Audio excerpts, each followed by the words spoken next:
K6. How are you? Today's the very last day of school before summer break. You'll be back next year, right? I can promise you that you'll never ever have another year quite like the one we just had. Just a couple of things. You had 6 teachers. That's a lot. The school and our classroom had to close and you had to stay home in March. That has never, ever happened before. Next year you'll have different teachers. It won't be me. They will be wonderful. They'll be different than me. Everybody is. And that's not a bad thing. Try to imagine for a second. I want you to try to imagine yourself in your next yourself, back at school. Now I want you to imagine your big kid self, back at school when you're a big kid.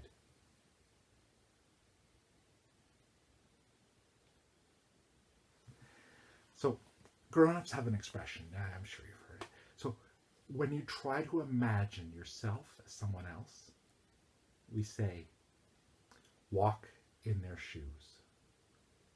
We don't mean really walk in their shoes.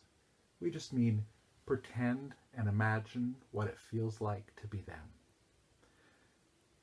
Because I don't want you walking in big kids' shoes too soon. Big kids' shoes are way too big for your little feet.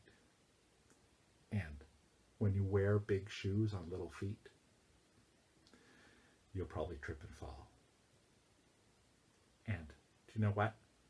You don't need big kid shoes yet anyway. One of the things I've tried to teach you, and any of the grown-ups will listen to me, is that young children, little kids like you, are already able to do amazing things if grown-ups like me will give you a chance, if we'll take time that it takes to listen to you. So you don't need those big shoes yet. You are already a big thinker. Finally, today's the last day of K6. But actually, you know what? Kindergarten never ends. It just gets a little harder to remember how to be